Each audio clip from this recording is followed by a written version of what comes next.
bizneshchi oilalarning ajrashib ketishiga. Telefon. Ayniqsa uyga erkak o'zini o'rnida turadigan bo'lsa, ana o'sha uy tinch bo'ladi.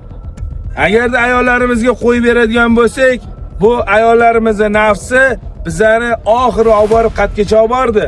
To'ylarimizni shu darajaga cho'qqisiga olib bordiki, orzu havasi oldinga qo'yamiz deb, hattoki ayol kishilarni fardayu zeb-ziynatlar bilan uzatish darajasiga olib borib qo'ydik. Hozirgi qizlarni nimasiga qiziqyapmiz ko'proq? Qoriyasiga. Oldin nimasiga qiziqardik? Boyligiga-yu, qo'lida nima hunari bor ekan, bizning uyimizga nima foyda olib kelarkin.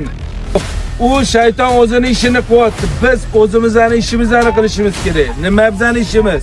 Yer yuziga nimaga kelganmiz? Sinov uchun. Imtihon vaqti Alloh bizlarga. Ertalab ko'zingizni ochishingizni uyimda nima problema ekan, nima muammo ekan deb har kuni ertalabda keliningizni boshini qotirmasdan. U o'zining oilasi bor, o'zining hayoti bor.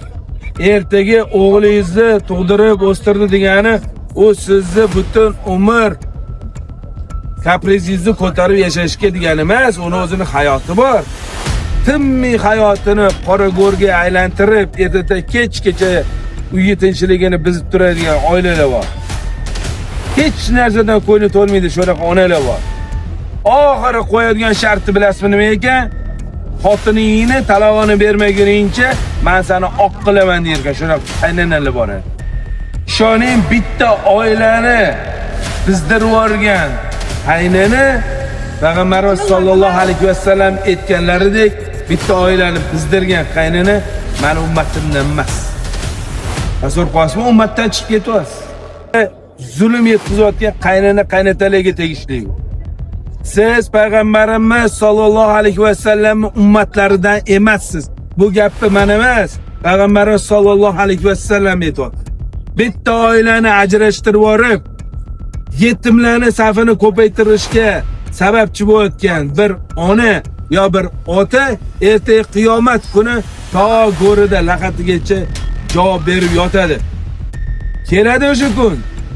Ayniqsa bitta odamni zulm berib yashattirdingmi, shu narsani o'zingni nevarangda, o'zingni yaxshi ko'rgan odamingni ko'rmaguncha o'lmaysiz. Eng yomoni shu. Qizingdan qaytadi. U ham birovni xasmi, birovni qizi. Unga zulm qilyapsanmi, seni ham qizingga zulm qiladiganlar topiladi. Faqat vaqt soati kelib, o'zingiz ko'zingizdan ko'rasiz, attang birovni farzandini shu darajada azob bergan ekanman. Nimaga mendan bu narsa qaytyapti deyapsizmi? Alloh shu dunyoni o'zida berib qo'yadi, ko'rsatib qo'yadi. Qaytar dunyo shu dunyoni o'zida xo'rlatib qo'yadi, ko'rasiz. Unda kech bo'ladi. Lekin birovni qizini zulm yetkazganingiz uchun ertaga nima qilgan bo'ladi? Nevaralaringizdan, yaxshi ko'rgan qizlaringiz, farzandlaridan qaytayotganda nimaga unaqa bo'lyapti deb savol berganingizda, birovni qiziga zulm qilganingizni eslang. Hali ham kech emas, tavba qilib qoling, ulgurib qoling. Chunki bir erkak kishiga tam mahramlikka rozi bo'lgan qiz birovni xasmi bo'ladi. Uni har bitta qilingan amali-yu, har bitta kasali-yu, uyda qilingan ishi uchun javob berasiz.